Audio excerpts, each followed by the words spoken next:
You're listening to a Destiny Park Media podcast.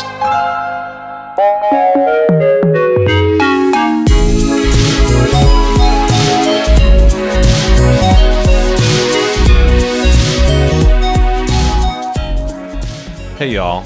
Last week we said the next episode was going to be an Epopalooza finale for Rising, but we need a little more time to research and watch that series again. So here is our what do you think of that discussion on Nas's Untitled album. We've been teasing this for a bit. We have. And those of you who are Nostradamuses out there, you may have been able to predict what album we're going to talk about today for the what do you think of that series? Yes. The what do you think of that series has been teased for a little bit. Into my favorite rapper of all time. I'm so sorry.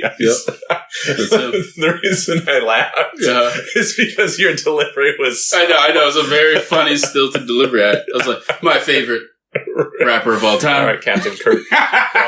It was very Captain William Kirk. Shatner. Yeah, exactly. Rapper of all time.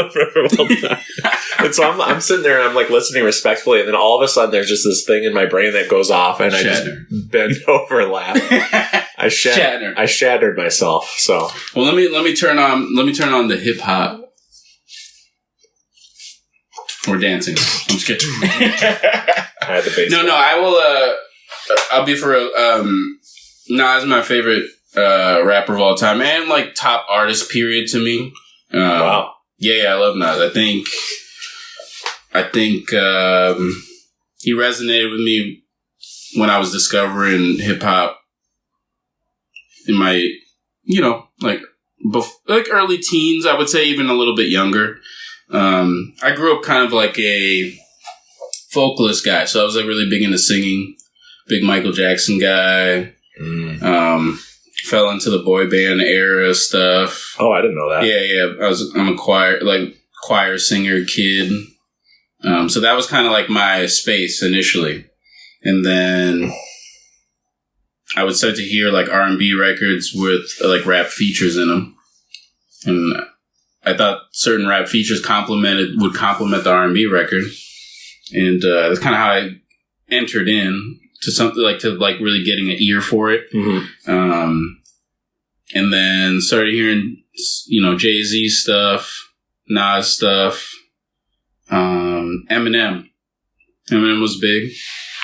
Cause I thought he was like a weird anomaly, like Eminem was, cause, you used to seeing a certain visual and a certain sound for hip hop, especially being kind of like on the outside and learning about hip hop. And then you see this like white guy with blonde hair doing it. You're like, what the hell is that? Kind of funny beats too. Yeah. Interesting sounding music and stuff. So that captivated me too. And I kind of, dove in and started, this was back then when I was really I was like a music, I was a music, I digest everything, downloading stuff. This is big, LimeWire, Napster, ShareBear. Wow. I'm going back. Morpheus. Wow. Kazaa. There you go. I know Kazaa. I'm hitting all of them. I'm trying to hit all of them. Kazaa was my hero. Yeah, Kazaa was the shit. A lot of viruses on that motherfucker. That hard drive was... Yo, ton of viruses. The hard drive was cooked. You remember that shit, yo? Yes, just downloaded messages, just fucking the computer up. Yeah. Downloading MP3s of funny voicemails of cartoon characters. Yeah, a lot of just clips from shows. Yeah. Why was everybody on the same shit? We all were doing the same thing, downloading Simpsons clips and shit and South Park shit, and I don't know why that always was the first thing to come to mind, where it's let me see what happens if I type Dragon Ball Z, and then there'd be a Dragon Ball Z parody, or you wouldn't know, and then also there would be a lot of mislabeled stuff where it's a ton of that, there are songs that were credited to Weezer that Weezer didn't do, or that they'd say something was by Alvin and the Chipmunks when it was not by them, but people would be like, wow, I can't believe Alvin and the Chipmunks said the C word. It's crazy. Yeah, it's a good time. That's a topic for another episode. That would be a fun episode. Go back to the aughts. Yeah. That's just a little sample of what our early adolescence was like. What if we did an episode that was us in character as us from the aughts? That would be fun. Actually, that'd be really fun. I think I could get in that headspace. Yeah, I think we'd have to get the bleep button ready. And you're cursing. Were you? Yeah. That's cool. Me and my friends, when we recorded, we made movies. Sure. Quote movies that were terrible. That's fun, though. It's very fun. Yeah, the stuff we said on those movies was, not the N-word or sure. the C-word. Right. Fuck. Mm-hmm. Being funny. Yeah. Being, edgy. Shit. Yeah, there you go. Very edgy. This is before, that came back. Words.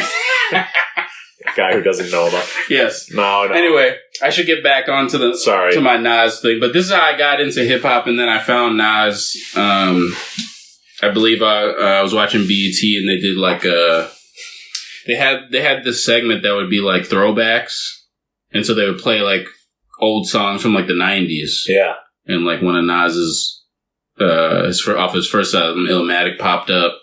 It was a heavy jazz sample, and me and jazz have this weird relationship with each other where anything jazz I'm drawn to. Sure.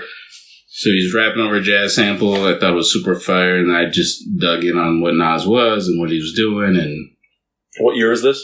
This is 2001, 2002. Wow. Okay. Yeah, 2001, 2002. And ironically, Nas had a reinsurgence because he had a battle with Jay-Z. And he had won that battle with the Ether diss track against Jay-Z. A lot of parallels between Jay-Z and Nas to Kendrick and Drake. Mm-hmm. Very big parallels. So I was so he was back in the limelight again when I was very conscious of what was going on. Nice. So okay. I love when artists do that. I think as a note for artists, it's really important to reinsert yourself back into the viewing public, so that people can rediscover you, because you'll never know who's listening. Yeah. Even for someone like yourself that does music, reinserting yourself back into a space where people can see you and be oh, this is. I never heard this, and they go backwards and then they go forward. You know what I'm saying? Yeah, it's true. It's a really important. So some artists are too timid to do that. I know. They're just hoping people find you as opposed to hoping. Yes, you got to just kick the door down and say, "I'm here." Yeah. This is my new stuff. I'm essential. Mm-hmm, yeah, exactly. You got to believe it yourself. You really do. You really do. And so I think that was a really peak time for me. And so I dug in deep. And the album that we're going to talk about with Nas. Actually, I'm going to play a clip. What the? Yeah, this is new. This is a presentation. Oh no, it's a PowerPoint. Yeah, it's a PowerPoint presentation. I'm pulling out the Word docs here. All right. So this is Nas's album, Untitled, or officially the Nigga album. Let's hear from Nas.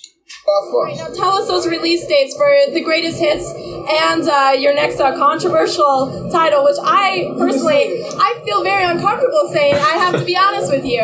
Yeah, good. It's time for us to feel we got to bring up topics that ain't easy. You know what I mean? That's the only way we can get through it. That's the only the way we get past it.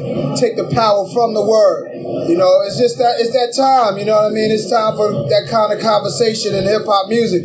Hip hop music do have some mature voices as well. I'm immature a lot of times, but at this point I got my little mature thing going on, and I'm taking on bigger topics. You know what I mean? Topics that involve people with my ethnicity. You know what I mean? And a lot of people getting it the wrong way.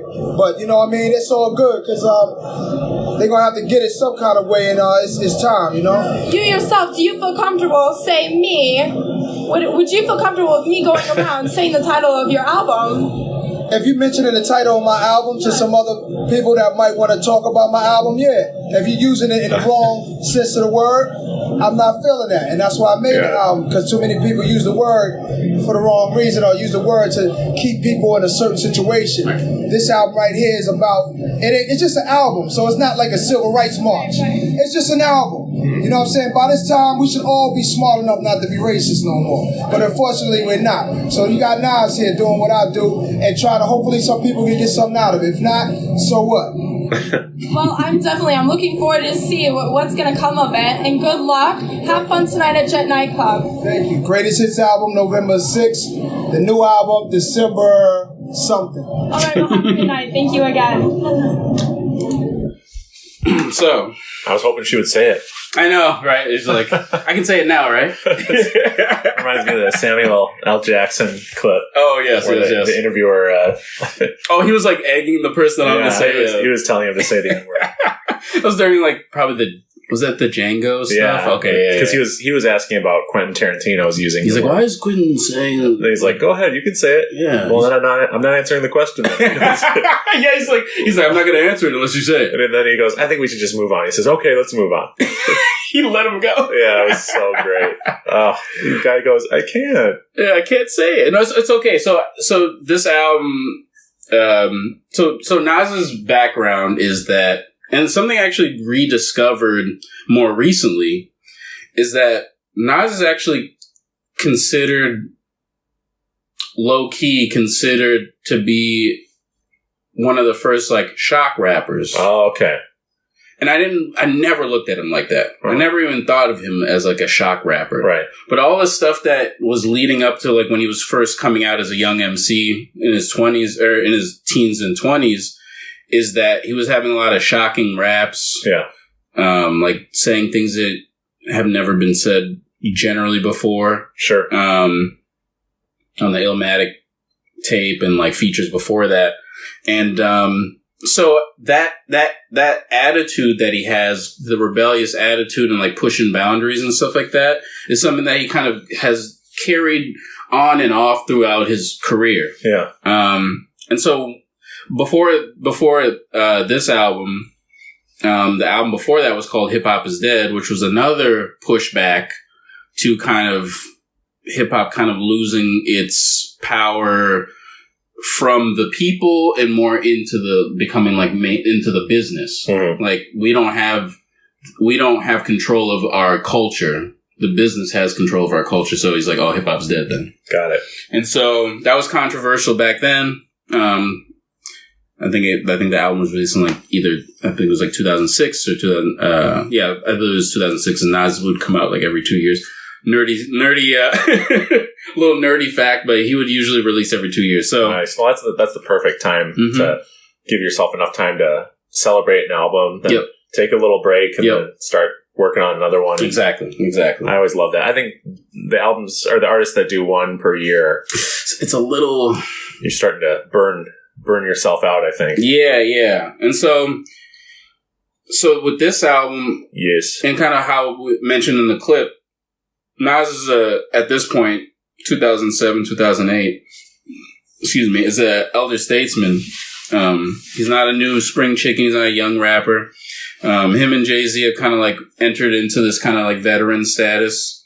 And so Nas became, I guess he used a lot of this era of his life after he won the battle with Jay-Z and got a lot of popular fame, and like more pop fans started to kind of listen to his music. Nas would reject that and kind of make songs that would kind of like be a little bit off-putting to like a general public, but more hip-hop related fans would dig it. Or nice. Okay. Yeah. So he was kind of like that, kind of like a Prince-ish energy where it's like, I'm going to go against the grain for people that really enjoy like what I do. Right. Not people like these come weather, these Johnny come lately, I guess, fans basically. So he comes up with this concept. Wants to be more political, wants to be more radical. Wanted to call the album like the nigga album. The record companies were really against calling it that.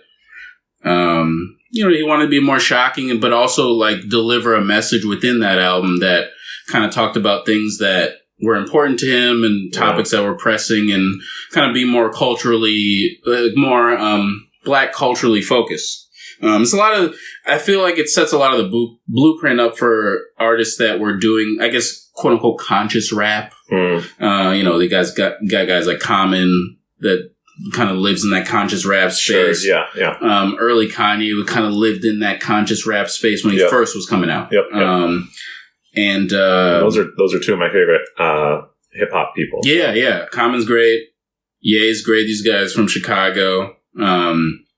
People like Mos Def and The Roots. And, this is like the conscious space. So Nas actually never existed in that pocket. Yeah. He was always like the smart, intellectual hood guy. Okay. And so that was his MO, but he never wanted to be alienating. Mm-hmm. So he would always play in this line of like, I want to be smart, but I don't want to overextend my knowledge to like box people out of like listening to me. Sure. And I think when he first hit the scene with Illmatic, I think a lot of people understood him as like a really like intellectual guy, really like top tier lyricist and a top tier like storyteller and writer. Yeah. And critics really loved that. And then fans, I think, enjoyed it, but this was like around the time of the Shiny Suit era. This is like when Biggie was popping out and it was a flashier raps and stuff like that. And Nas kind of wasn't in that box when he first came out, and he kind of wanted to have a little more duality, wanted to be more viable, I guess, as an artist. So you've always played with this line, but I think with this album, I wanted to cover it because I went back and listened to it more recently, and I never looked at this album as one of his top albums, but after listening to it, I actually think that this is one of his best albums that he's ever done. Oh, sweet. Yeah, to me. And I just love his subject matter in it. And sadly, how kind of still relevant it sounds. Like almost like not foreseeing, but like there are a lot of things that moved on after this that kind of like fell into a lot of what's going on. And so right. He just happened to make an album years before that kind of addressed a lot of these things. So yeah. He had some promo for this stuff. He did a mixtape with I believe it was either DJ Clue or Static Selector. I can't remember. I'm misremembering the nigga tape, I think it's called. And but the nigga tape. He did that, which helped promote some of the songs that were going to come out on the album. He just became more visible, and I think he had a big battle with his record label about releasing the title that way, and so it almost didn't come out. He kept pushing. He wanted to stick with it, and then I think he ultimately decided that it's not about what the title of the album is called. I'm just trying to deliver the messages in this package. Yeah. And so he just kind of submitted to the fact and just said, you know what, just call it, just untitle it. So this album's you can either find it as the nigga album or untitled, and then on streaming now just like labeled as like self-titled. It just says Nas. Yeah. So Cover's got his back with like welt marks, like basically like whip marks, like old like kind of slavery like imagery. And so he's really trying to build this theme together. Yeah. And I think it's one of his stronger themed albums that he's ever done. And this is the album I want to get into. I kind of want to talk about, I know you had a chance to listen to it. Yeah, I've listened to it a bunch. Yeah, and what were your beginning thoughts of hearing the album and kind of the subject matter, and kind of what came across to you listening to it? Sure. So my first things that I latched onto for the record were the hooks, like America. That track is a catchier one. Love America. I noticed that a lot of the record had live drums. Like the second half of it had live drums. I don't want to say a lot, but like I noticed that there was in there. There were some live drums and some live bass. It sounded like.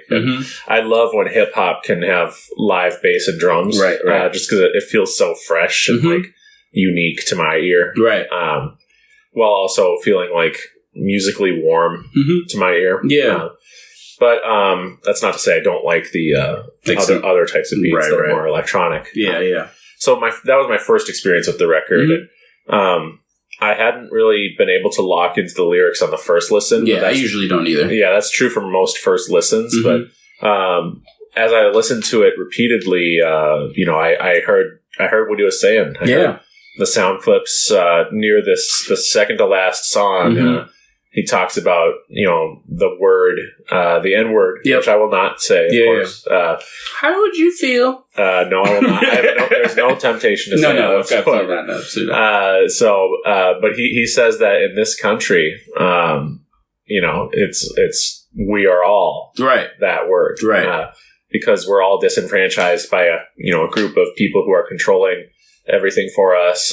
He says, I don't think it was until recently that we all started to realize that there's like a small group of people controlling our country and our world. And, that sounds familiar. That aged very well. Unfortunately. Unfortunately, it really did. And the song Black President, it actually came up on shuffle for me. Oh, interesting. And it made me get back into listening to the record, but even before our episode. Oh, okay, nice. Because it just popped up out of nowhere, and I heard it outside of the context of being the last song on the album, and I go, oh man, that's such a great title and great chorus. And but I was like, I didn't get it outside of because I hadn't like internalized everything from the album, and I didn't remember it being the last song on there. So I was like, such a strange song. So when I re-listened to the album, I was like, oh, that's like a great closer track. Right, because it ties the album together. It shows not just like excitement. The chorus is it almost feels heaven sent. Got back Black President. But there's talks where he's like, is he going to still remember to look out for black people? Right. And it was an optimism, like a hopeful optimism. Yeah, but he's not able to be fully hopeful. Yes, right. There's just enough of it in there where it feels triumphant. And bittersweet listening to it now because of what has happened. Ha May, because earlier in the episode I said Ha May. So, speaking of presidents. But no, it's a really great album. Like, there's so many different like rhythms and different vibes. Like, some songs are more like full of attitude, like Sly Fox. I would love to learn that on guitar and do the riffs. That's a good one, right? Yeah, that was a good one. That's a really good record. Very simple guitar riff, but the more I listened to it, the more I was like, oh, this is killer, though. Yeah. Sometimes the simplest stuff, man. I noticed that with his flow, it was not always like locked into the beat itself. Okay, yeah, I'm glad you said that. I noticed that I had to listen to the lyrics in order to realize what the flow was doing. Right. If that makes sense. So he's sometimes like, you had mentioned his beats, so that's probably why I was listening so closely. But yeah, he's not like a rapper that's like, super flow heavy. Or like, sometimes it seems like the track and him are doing different things. Yeah. But not in a bad way. And like, this is like really esoteric and making me think. My favorite songs on the album, because you would ask my first thoughts, but I want to just say, America is still up there for me. Make the World Go Round, Untitled, Y'all My, We're Not Alone. But I don't know why Black President isn't on there. I think I realized maybe yesterday that's one of my favorites. Yeah. It's a great record. This is the thing with Nas, especially around this time. So early in his career, Nas was he was known for his unique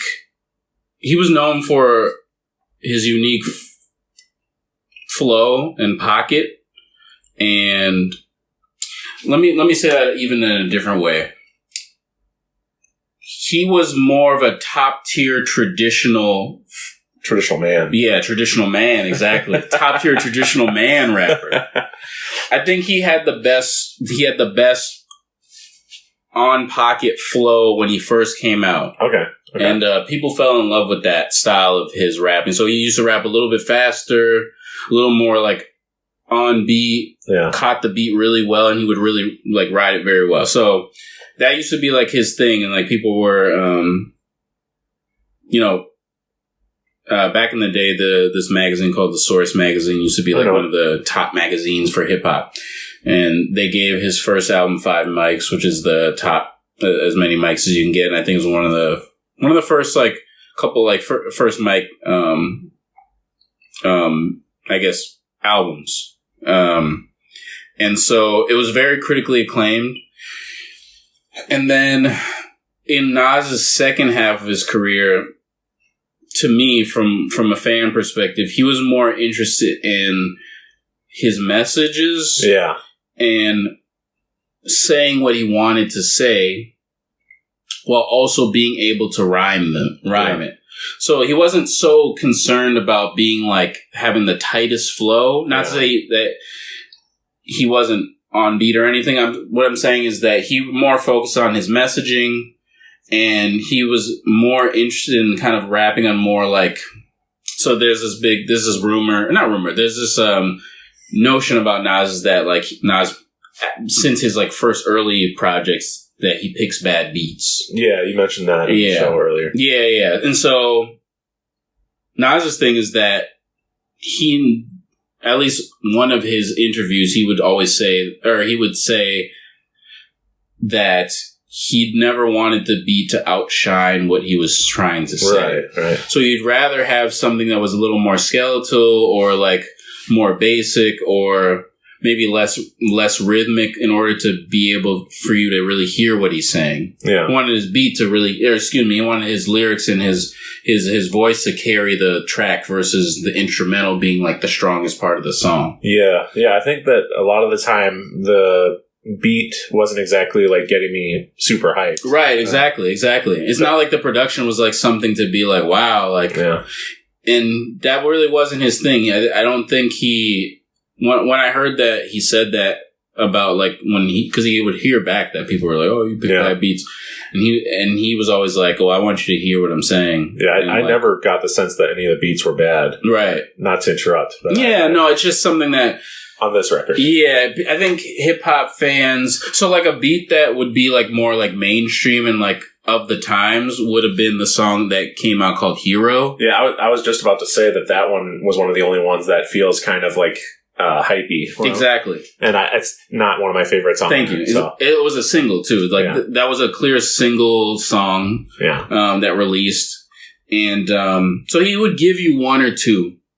But generally, that wasn't his focus to, like, be in that tempo or be in that rhythm. He would rather kind of deliver the message and deliver a tone and a vibe that fit with like what he was trying to say. I think I get what he's saying, because if it was like this flow that was super locked into the beat and like really competitive and from a commercial point of view, I guarantee you I wouldn't remember as many lyrics from it as I do. Yeah. So and he cares about getting these lyrics out. Exactly. So, this album kind of goes over the word, like using nigga as like it's a blanket term to not only describe like black people or a certain subset of black people, but just how people have been treated in a negative fashion. So in certain songs like America, he talks about like women's struggle and how they were treated as if they were, niggas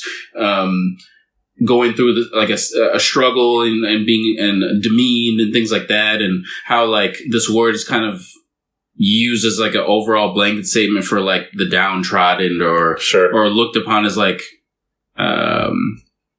almost like untouchables, this type of energy where it's like people that like aren't desirable or add nothing to society. But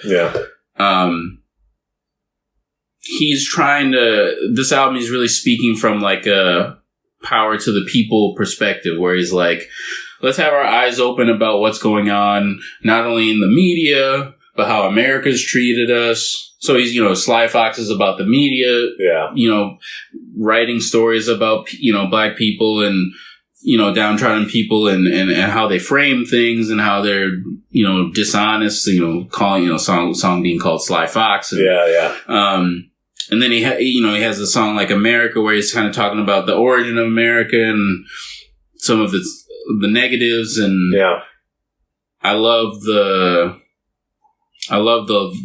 third verse in America where he talks about, if I could travel to the 1700s, I'll push a wheelbarrow full of dynamite through your covenant. Love to sit on the Senate and tell the whole government y'all don't treat women fair. She reading about herself in the Bible, believing she the reason sin is here. You played her with an apron like bring me my dinner, dear. She the nigga here. And we in the free world. So he's trying to put in perspective kind of like how America's kind of turned us against each other and treated each other wrongly. So it's like, it's about the black struggle, the women's struggle. Yeah. These spaces where, certain people in America are treated unfairly and kind of blanketing in this whole nigga concept, that he's trying to build, on the album. Yeah. So he has like heavier stuff like that. Then he's got more like tongue-in-cheek, like metaphorical light stuff like the song Fried Chicken. Yeah, I was going to ask you about that one because I really paid attention to that one today. Yeah. I was trying to figure out like, is this serious or is this about like is this an allegory for women? Yeah, so it's an allegory. It's like a dual meaning. Yeah. Double entendre. Yeah, thank you. Double entendre.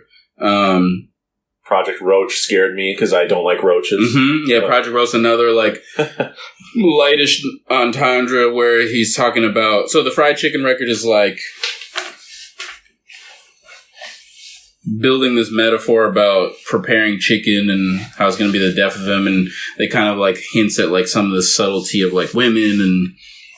Ain't that the truth? Yeah, and like wanting them and like desiring them, and so he's putting these two feelings that are similar together, and then obviously the black side of it is like black people like the stereotype. So it's like a stereotype record. So it has its ironics in it. So it's that good feature by Busta Rhymes. I think he had a great verse on that. And yeah, just kind of. The concept is big and dense in a way because it's dealing with a lot of different concepts of like black culture and having almost this like these two views of black people. There's like the black people and then there's like niggas, which is like seen as like a subset under black people, where it's like, oh, these are like the hood, like got like these type of people, like they don't treat themselves well, they don't eat right. So the Fried Chicken record is like, oh, I'm gonna eat something until it like kills me, like that type of energy, or like, and then like the Project Roach record is like how maybe like people view like hoods and like, so it's playing on like a physical roach, but like also. That double entendre where it's like treating like black people like as if they were roaches and in society and hard to kill. And, right, roaches are going to be here long after people want them to be. Yeah. So so he's really tying a lot of these messages together, and that's why I think this album's really great because it's he does a really good job piecing together like these heavy concepts. And putting them in like a more, a bit more digestible records, where you could think about it very deeply and like really dissect it, or you could just listen to it as just like a song, on the surface. Yeah, no, I really like that like, it could have been an album that, like with the title, the original title, and all the concepts he wants to explore. Like, I was nervous it would be a dark record, right? Or heavy and like difficult to listen to. Right. There's still moments of like black joy on the album. Like Make the World Go Round. I listened to that and I just feel so uplifted and like it feels like it's against the idea of like you had brought up the. Viewing the N-word subculture and viewing that in a negative sort of way. Like there's that Chris Rock Yes, exactly. Stand-up routine where he goes, Yep. black people aren't the problem. Yep. They are. And, Right. That song's chorus where he says, have a toast to the hustlers. Mm-hmm. Then he says, hustlers have a toast to the ballers. Yeah. A toast to the gangsters. Yeah, it's going down the line. Down. Mm-hmm. And you're just like, oh, he's celebrating like all these groups that can be used as a pejorative for like a negative part of black culture. Right. But that's not true. Like these people do make the world go round. Right. You got, so many features in that song. And great lead vocals is the part where it's like, the Chris Brown piece. Yeah, was Chris Brown the one that's he's the vocalist, so he's like singing on. Yeah, he's doing like a little Michael. Yep, he sounds like Michael. Mm-hmm. I was going to say. I think Nas calls him like the young Mike Jack. There was a Michael Jackson and Prince reference in those few songs. Slave on his face. Yeah. Prince. That was as a little side tangent. Nas, I think he was asked like, what's an artist that he wanted to work with that he never got the chance to, and he said, "Oh, Prince." He couldn't think of it at first. He was like, "Oh, Prince," and he's like, "Oh, I have a story about Prince." He's like, I think he ran into Prince at like an award show or something like that. Yeah, and Nas was like, "Yeah, that we ran into each other. He said he liked my work and stuff like that." Yeah, and then I think Nas had said something like, "Oh, we should like do like work on some music or something like that." You know what Prince said? Oh no. No, this is great. Okay. This is like very Prince. I love it. What did he say? He said, "Do you own your masters?" Yes, he was obsessed. He was obsessed with telling people about that. I love it. So he was so ahead with that thinking of owning the masters and like it just Nas is like he didn't know how to answer that. He's like, "Shit, I don't actually." Oh man. And then Prince said, "Once you do, hit me up." Oh man. Yeah. Come on. But this is a Prince thing. Prince is he's like one of the gods. You know what I'm saying? Yeah. Like, and that's a big deal to kind of impart.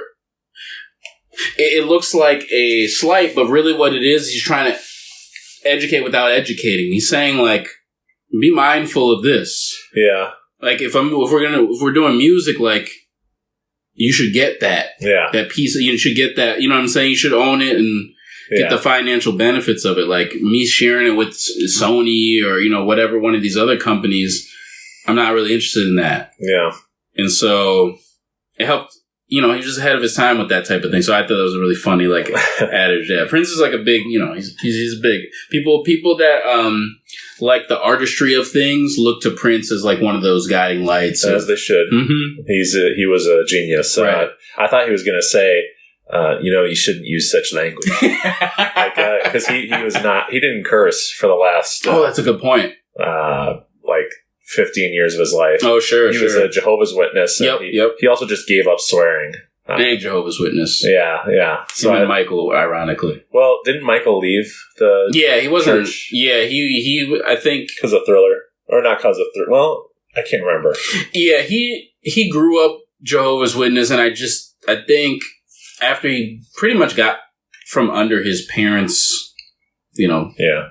He kind of just did his own thing. I think he probably had some values still. You know how you kind of those things carry on from childhood or whatever the case. But Prince. I think that fans kept track of like stuff that he was supposedly not allowed to do as a Jehovah's Witness that he was clearly doing. like performing music is kind of against. Sure, there's a lot of stuff with Jehovah's Witness that's very. They're very strict. Yeah, they are. Very, very strict. No birthdays. Come on, man. Yeah, no celebrations of any of it. Any days. No. Yeah. I get, man, you do what you do. You know what I'm saying? Prince used to say that, time is a trick, and I don't celebrate birthdays, and I don't celebrate time. That's why I look the same. But he's very fancy. Yeah, it's kind of just bragging about looking good. Oh, yeah, of course. I mean, he's going to come up with unique ways to... Damn jocks. Damn basketballers. Yeah. Game pancakes. And Yep. Anyway. But yeah. So, I really do like the album, man. I know that we sometimes for the pod, or for any podcast or anything we do, we could have like a friend having us listen to something, and it's like it becomes homework. Yeah. It's always gonna. I think initially you go into it kind of like, okay, what am I gonna get out of this? But this cut to me driving with one hand on the steering wheel, and especially for World Go Round, I'm just like bopping my head, just like jamming along with it. I'm actually glad you like that record. I like all of it, but that one is a highlight. It really stood out. I think. And Breathe. I love Breathe. Breathe used to be one of my favorites. You'll notice that half the album is on my favorite tracks list. So that's like a sign that I really like it. Yeah, it's good. I believe this album. Can't Stop Us Now. That one is another one I could learn on guitar. Yeah, boom. That's a heavy bass line. If I'm not. Boom, boom, boom. Wait, is that bass or is that? Is that bass or is that whatever it is? It's beautiful. It sounds good. Yeah, it's a good record. It's a good sample. It's a really good sample. Sure, so I gotta do better at looking up samples. I love a good sample, man. Yeah. Because I always just assume this is the track. No. Hip hop is rooted in black music. Yeah, old black music, and it's hip hop is a rebirth of a lot of the past. Yeah, recreated, and it has a lot of resonance with the 70s and the 80s and stuff like that, and just kind of yeah. I heard it wasn't real music. I know, so it's not gonna last either. Oh, that's funny. Yeah, that's not gonna last. That's what they said. They used to say. I know. Yeah, well, Prince was a not to go back to my friend Prince, but he was a critic of hip hop. I can understand that. I think hip hop. He was scared of it. I think. Yeah. See, and Prince owned the 80s. Yeah. I mean, well, co-owned it with the great Michael. Yeah. Him and Michael. Grasp I think Prince is the visual representation of the 80s. Yeah. But Michael had a supernova hit, well, maybe two supernovas that hit in the 80s. Yeah. So. Do you want Yeah. You just go, yeah. Yeah. You just be understanding while I have a stroke. Yeah. Yeah, that's cool, man. Yeah. No, I was going to say, people credit Michael Jackson for breaking the color barrier for music videos. Yeah. And he deserves credit for being an incredible artist and being, iconic and this and that. But Little Red Corvette was a really famous music video before Thriller was. Or whatever the first Michael Jackson music video. Yeah, so I believe it was on, I think Michael's credited for like the first black artist on MTV or that's something. That's what I'm saying. There we go. So, but Prince. But not maybe general like video. Okay, well, I think Prince was on MTV before.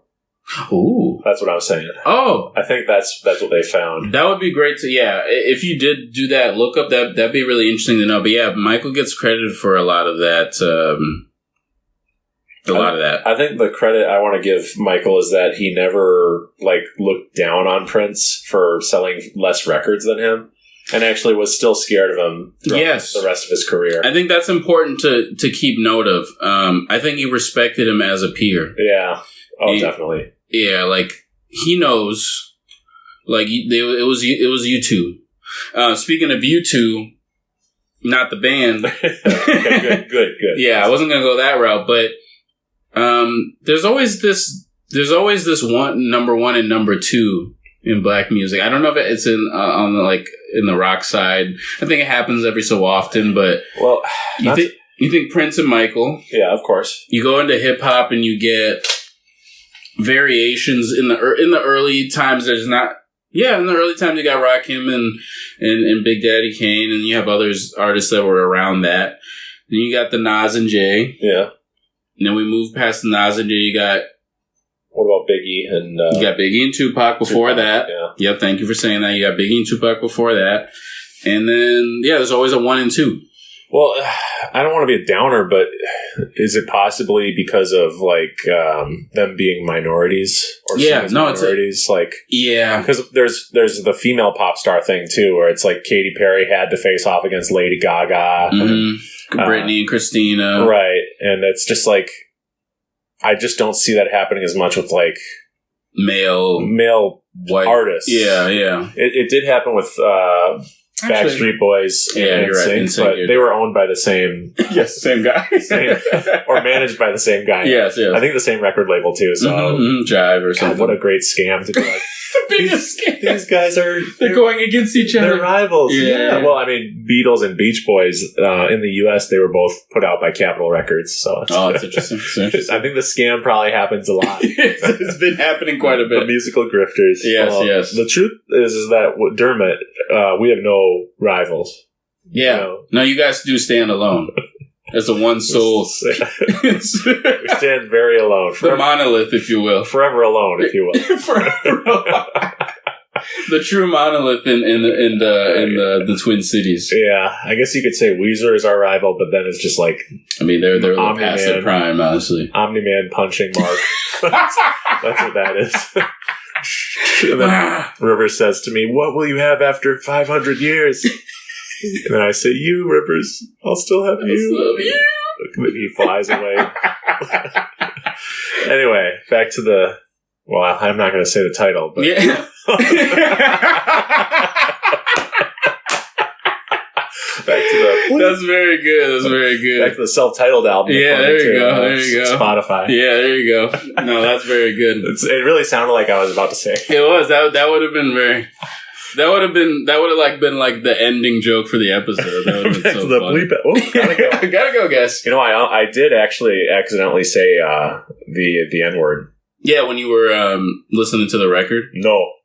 Oh, like in the past? In the past, yeah. Oh, yeah. I did while recording some scat for the new Dermot record. Oh. I'm not even kidding, yeah. It came out of scat. Yeah. I won't say... Describe to the listener what that is. Well, so I was saying... There's so many great... So scat is vocalizing in a rhythmic and mnemonic way where you're trying to like sound like an instrument almost. Right.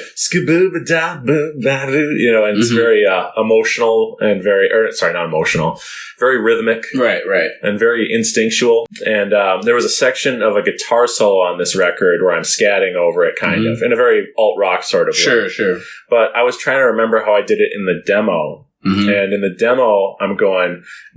Dick, like, because the guitar is going, I know that sound. Yeah, so I was going, but for some reason, the end got in fell on top of it. Yeah.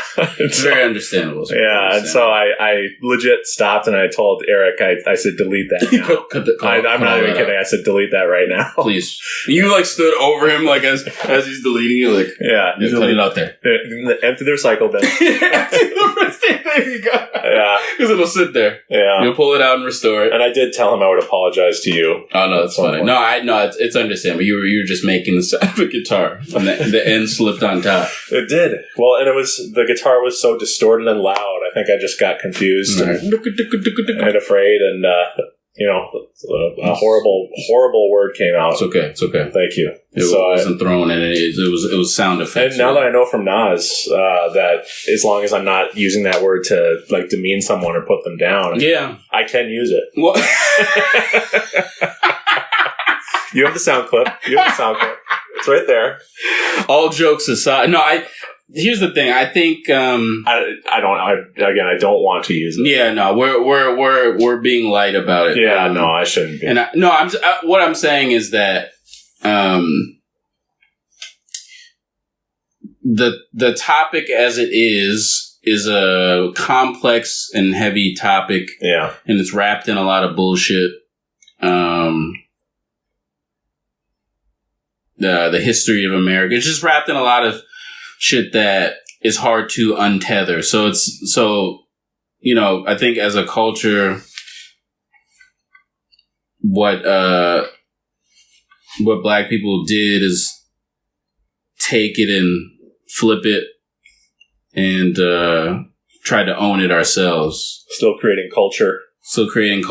We always, as a community, we always find ways to turn lemons into lemonade, and that's just more of the same, man. Yeah. So, like, I respect that, and I think that rounding out this album. So there was all this controversy around the name of that record. Controversy would come out.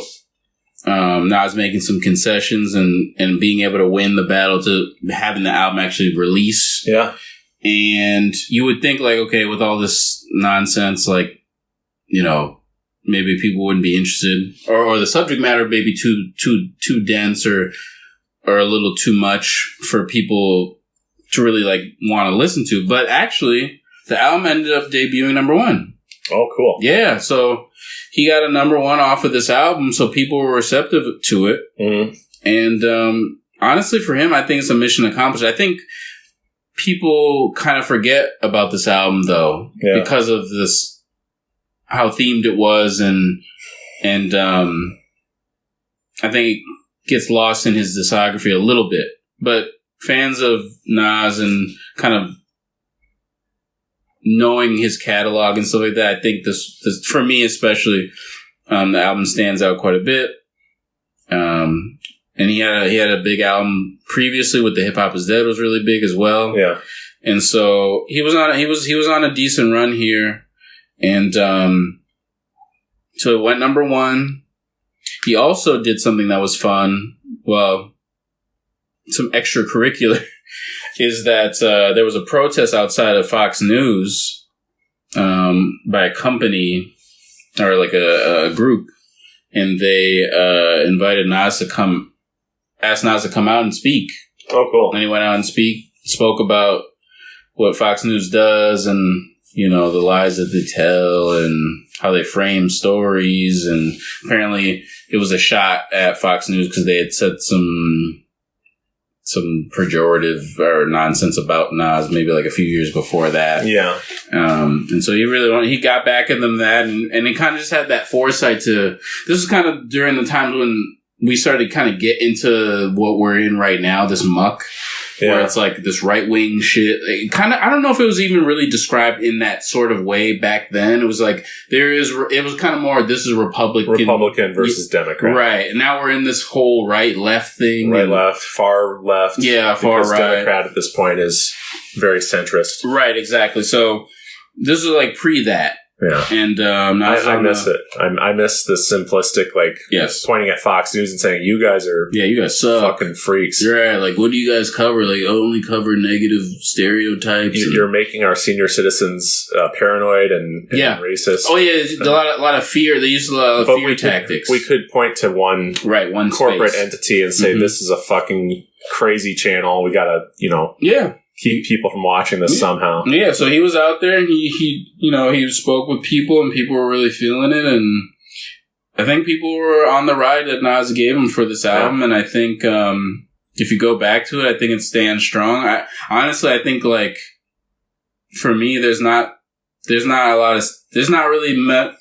much of any skips on this album. Yeah, which is also kind of a rarity for just any album generally, but even like a hip hop album, there's usually like a skip or two, there's usually more than 2 or so skips on an album. Yeah. But this is like a nice condensed 15-track album. 54 minutes, which is not super bad for a hip hop album. Yeah, especially from 2008. Oh yeah, because like with the CD, they're like, oh, we gotta fill this thing up. Yeah, just put in some skits. Yeah, thank you. They would pad the album with skits. This is some of the stuff that we'll get into during our early aughts conversation. The Kira Slide episode. Yeah, Kira Slide. Kira Slide. I just want to say that I think maybe people feel less inclined to re-listen to this right now because of, for me, there's just this like hope on the album that's like really bittersweet right now. Yeah, because like we're not in that phase. We're in like a weird alternate reality where like we went the other way. Yeah, well, I've read about how like oftentimes before things can change for the better, there's one last like violent grasp for power from evil. Yep. So yep. It's called the last gasp, if you will. It's called the last gasp of the Great Goma. Shut up.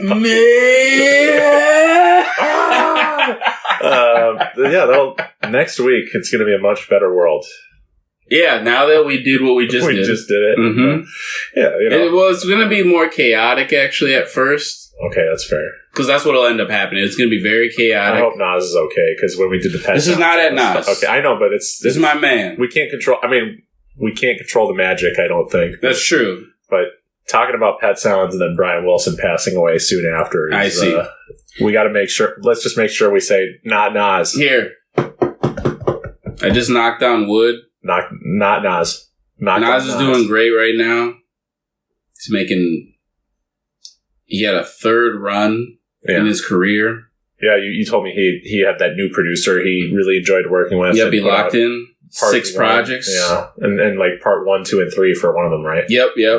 King Disease series, Magic series. What would you recommend for me, a guy who really likes this untitled, self-titled album? Yeah. Because I really like it. I have a hard time imagining a better album by Nas, but... Oh, yeah, this is not his best stuff. Okay. Or, sorry...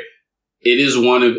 I put it in his catalog higher than other I think albums. in more hopeful days, or hopeful future days, people will come back to this and say, this is so great. This is where we used to be at a time when I think it was clear where the negatives were in our society, and we could clearly point at them and say, hey, these are the things we need to change. Yeah. I mean, in that quick clip that I played at the beginning of this segment is... he's talking about just regular racism. Yeah. We should be past the point of that. Yeah. And we haven't yet. So I'm going to bring up uncomfortable topics and be the elder statesman and speak about them because I'm a veteran now and this is like the space that I want to fill. Yeah. This is the thing that Nas lives in a space where he wants to be more actively thinking about bettering the community, and he's a hip hop representative in the sense that like representing the culture as it is, hip hop, and never letting go of it in the sense that like making sure that it remains prominent, remains true to itself, and it doesn't lose its way. And so this is kind of a lot of the start to that, him saying hip hop is dead as a warning flag, to what was happening, record companies owning everything that's hip hop related and the culture not owning it as much. And, so that's kind of that's Nas's trajectory. And I feel like, as artists, there's trees of families. And I believe Kendrick lives in the tree of, that Nas space, Nas back to Tupac, and these artists have a certain vibe to them that's not only speaking to people, but helping the community as well. I get it. Yeah. So anyway, as far as albums to listen to, obviously his first release, which is Illmatic. Okay. That's a very 90s quote unquote boom bap type, and that's like a sound effect, like people got it. Yeah, boom, boom, boom, bap, boom, boom, boom. Like that's a that's a hip hop, like a hip hop term that people say, like, oh, it's boom bap. Or have you heard the term backpack? No. It's like this backpack rap, which is like, I don't know. It would be like the equivalent of like purist shit. So like lyrics, drum beats, just like real traditional shit. Okay. Versus like more pop leaning, big choruses, less of that. That's not backpack. Backpack would be like more like heavy samples, drum beats, old samples, lyrics on top of that, like, Anyway, so Illmatic would be one of them, obviously, because that's his first entry. He was like... sort of a raw. Very raw, very raw. Storytelling, very heavy. Okay. I'll check it out. In fact, instead of giving you albums, I would give you standout records. Songs. Yeah. Out of 5. Yeah. Out of 5. Out of 5. So sorry. Tracks that I think are essential to hear from Nas's. Okay. Make me a mix, bro. I will. He did this record called Rewind, where he raps a song backwards. No. Mm-hmm. I don't believe it. He has a story that he tells backwards. Okay. He's rapping forward, but everything is the sequence is all back. Got it. Okay. So he's going all the way back. It's one of his standout records. Nas does like these tricks, like these like MC feats, you know, where he's like, early in his career, he's got a song where he's rapping from a standpoint of a gun. I think the song is called "I Gave You Power." James Gunn, exactly. Speaking of gun, that's off of the second album, which is cool. It Was Written. But yeah, as far as the album's concerned, Illmatic. Hip Hop Is Dead. Maybe Hip Hop Is Dead. We will listen to this. I would say Stillmatic too. Okay. So Stillmatic's got some records that you probably will recognize because it was around the time we were like, I don't know, like 12, 13 or whatever. And so some of the big records are on there. It was Resurgence. He's got the song on there where he's dissing Jay-Z, the Ether record. Yeah. It's another standout record. But I will say, horrible beat. Oh. But Ether doesn't live by its beat as Nas. It lives by his scathing diss to Jay-Z, but the beat sucks. But funny. But yeah, this is like part of it. That narrative is like, that beat sucks, but he really killed him on that song. He's beat deaf. Yeah, beat deaf, exactly. Toned out. But yeah, so yeah, I would say Illmatic. It Was Written, obviously. People are going to be like, why did you say it was written? So his first two records. Okay. I'll check it out. Yeah, first two records. It Was Written and Illmatic would be my starting points. Okay. This is a younger Nas, a more lyrical Nas, a more New York beat sounding Nas, more in the pocket Nas. So, sweet. So that's a good entry point, and I think outside of the early stuff, his third run here, I would say the album King's Disease 2 is a standout for me. And Magic 1.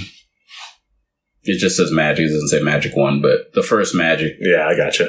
But yeah, so those would be the ones. So Illmatic, It Was Written, and then from the new stuff, King's Disease 2, Magic 1. Sweet. Yeah, and Magic 1 is kind of this play on him sounding like what he used to sound like back in the day. Okay. Like him almost like coming back to that form, like return to form, basically.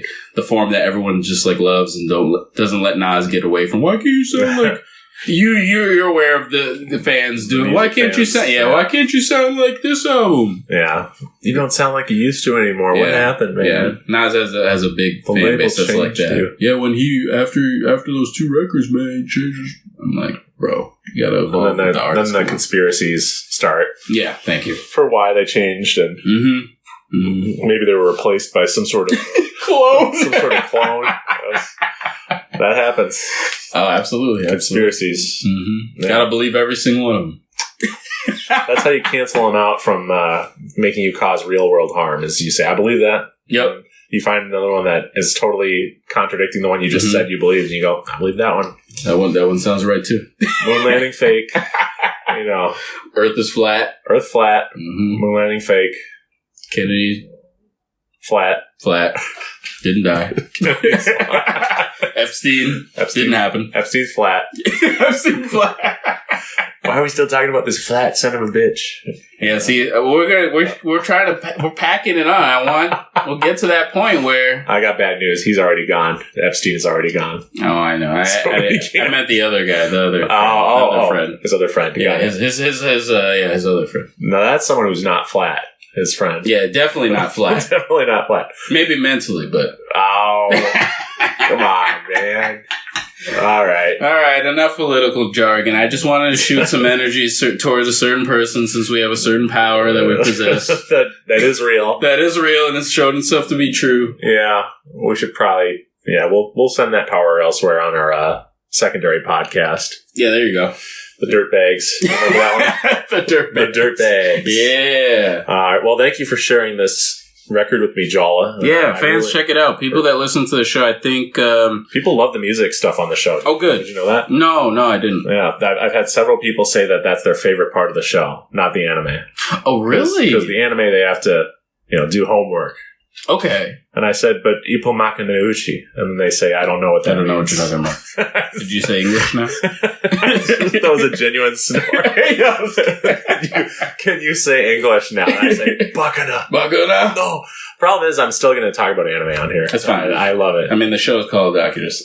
What now? No, I'm just kidding. What's it? I thought it was called The Dirtbag. Isn't this Mike Woke show? I thought this was the Mike Woke show. That's right. We've been kind of Mike Woke today. That's cool. We have, actually. Yeah. This is a return to Mike Woke. That's awesome. Okay, wait. Well, we found the title of the episode. There we go. The return of Mike Woke. Or return to Mike Woke. Yeah, there you go. So we've been, That's really great, actually. Everyone's getting today. That's a full circle thing. Yeah. Good times. But thank you for sharing this on today's edition of What Do You Think of That? I want to hear feedback about this. No, you're going to have to... Oh, about this episode? Yeah, as in the whole thing. I want to see if people check it out, yeah. Comment down below. There's comments on Spotify now. There's comments on YouTube now. There always have been. But you can rate and review. It really helps people find the podcast because Apple Podcast shoots up the... Shoots up the podcast in their veins. Yeah. No, it shoots up the algorithm. What the hell am I talking about? When you have an algorithm and you shoot something up in it? Yeah. You do that down the stream or up it. Yeah, you do that by rating it 5 stars and typing your thoughts. And if you hate the show, please still rate it 5 stars. Yeah. Just find a way to insult us in the review that'll still hurt our feelings. Yeah. Because we need this. If this podcast gets one bad review, bad things happen. I don't know what I'll do. Yeah.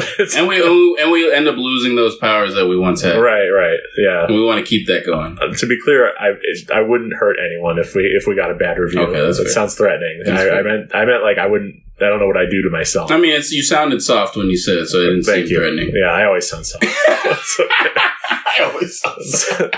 Recording vocals for a hard rocking Dermot song. The producer's like, "Man, you sound soft." I'm sorry. It's a little soft there in the vocal. Can you go harder?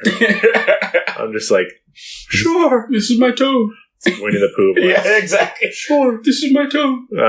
Speaking of Winnie the Pooh, we should definitely watch more cringy, horrible horror stuff in the future. Yeah, we both have a love for horror, so I would like that to show itself. We should see that new horror movie, Challengers.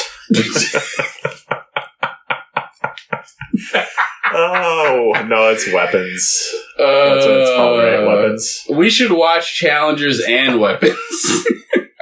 I love that idea. Let's write that down. Yeah. All right. But anyway, next week is the season finale of the Ippo Palooza. Yeah. We're going to be talking about Hajime no Ippo. Rising. He's a rising star. He's my baby boy. Love him to bits. Yep. And that was me stumbling and scatting. Speaking of scatting, careful what you say when you scat, because you can say stuff you really regret. Oh, Jesus! I'm getting PTSD. PTSD. Well, thank you for listening, folks. You can follow us on Instagram and Spotify, and if you Spotify, you can say goodbye. And until next week, let's slide on out of here.